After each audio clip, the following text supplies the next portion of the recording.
We are back again with more table talk. I've got Miss Cindy Rogers here from Homeland Community Bank, and we're going to talk about the craft fair.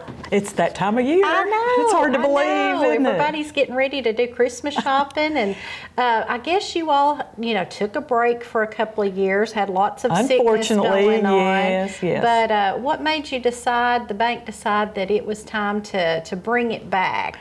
Well, of course, we wanted to have the show last year, and we actually planned to have the show last year. And then things got shut down again a little bit, you might say. And I hate to use those terms because we're way past that and we want to stay past that. But so the Civic Center was closed for a little while. And we got to bumping up against some deadlines that we needed to make some decisions. And at that point, they were still closed. And so we had to make a decision in order to meet deadlines, advertising deadlines, and much more. You all have to start out way ahead of time getting vendors booked and that kind of thing, because that's I guess, competitive thing to get vendors to come. It is. We start sending letters out in July of each year. So we had all our vendors lined up last year and then had to turn around and send letters back out to them. So that was a sad thing. I guess vendors are very eager to get that back going. For a lot of them, that's their livelihood, is going to craft fairs. It is. A lot of them make a lot of different shows, especially in the fall. There's lots in our area. And I always try to make several of those myself because we share vendors with some of the shows. Off the Beaten Path, the White Oak Show. Okay. So I always try to make sure that I visit them there if I can.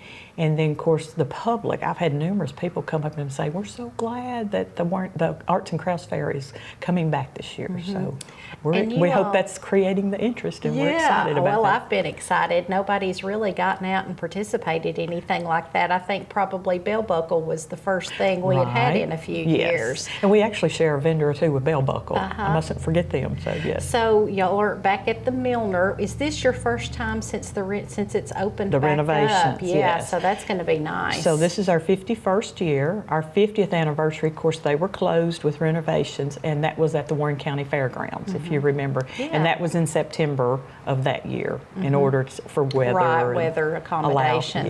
Yes. So yeah, back at Milner. So now, since they've opened up, I guess it's a much more user-friendly space for the vendors and the customers coming in. We're excited about that. Of course, coming with the renovations came an elevator, and all of our vendors are really, I think the public as well as the vendors are excited about that, because that makes it much more accessible for certain people that need those capabilities. But for the vendors moving the stuff up and down the stairs, that's going to be a very nice addition as well. I've been there, done that. It's tough. Well, you get a cardio workout, that's for sure. Do. Up and down, and you hope you have a lot less to leave with, and you don't take much Very down. much so. Yeah. So who are some of the, or maybe not specific vendors, but some of the people or some of the crafts? Okay. So we'll have our traditional that we've always had, pottery. We've got a couple pottery folks. We have the jewelry. We have the lady that does porcelain back with us. Our stained glass, our blacksmith, coppersmith, all types of woodworking. Got lots of types of woodworking. The gentleman that does farm tables, charcuterie boards, cutting boards, pins. Oh yeah, that's so popular. Yes, all those items that you're accustomed to seeing. Of course, canned goods. We'll have jams and jellies, baked goods, Christmas decor, home decor. I'm thinking of all those Christmas, everybody on your list, you could just take your Christmas list and check it off. Yes. Now, I kept wondering, I guess, okay, when Homeland picked up the craft fair, because it was kind of like nobody had, done it in a while. What made you all decide, hey, I think we want to make this ours? Well, actually, there was never a lapse in that. Okay. When Regions gave it up. Regions had it at the time. It was originally started with City Bank and Trust, if you remember City Bank and Trust, and they did it for many, many years. So they kind of acquired it as they acquired the bank, which was Union Planners, and then was bought out by Regions. So Regions had decided to give it up, and we were looking for a community event, because we just wanted to do a community event. The community's been good to us, and we wanted to give back. So the timing was just perfect for it. So it never missed a year. We were able to pick it up. Now that was a short time span when they gave it up. We scrambled to get that together, and so. But it came together, and a lot of the vendors stepped up and started coming forward and saying, talking to each other, hey, Homeland's putting it together. So word of mouth helped us spread it quickly, and we were able to do the show. So we how thank many of you all, I know you're kind of the primary contact, how many people or employees does it take to organize this? Pretty much I organize it.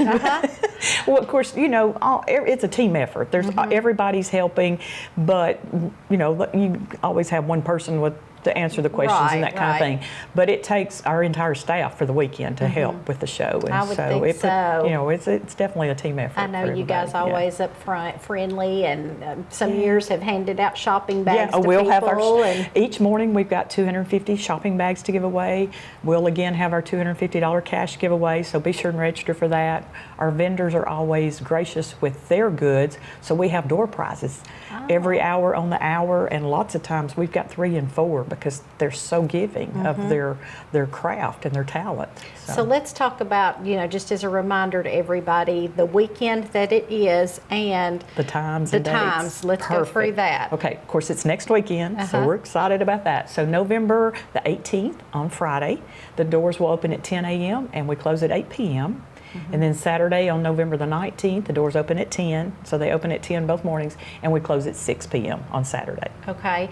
And then do you all have something going on Thursday night this year? Thursday night. Okay, no, so that's it's all just set Friday up and for Saturday. Yes. Okay. Thursday is set up for the vendors. All right. Yeah. Well, so don't show up Thursday. Please They'll don't. just be setting up. Now, there was a time that there was a little bit of a shopping, a sneak a peek, so to speak, but it worked.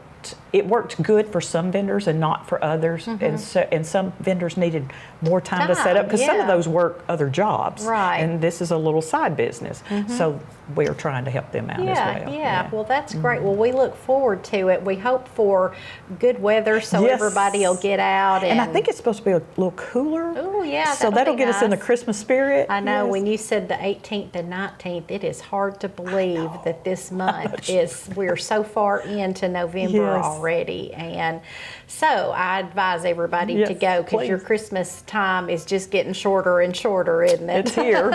It's here. Yeah. Yes. Well, thank you so much, Cindy, for coming and talking to us about that. And I'll say thank you to the audience again for joining us again this week for more Table Talk.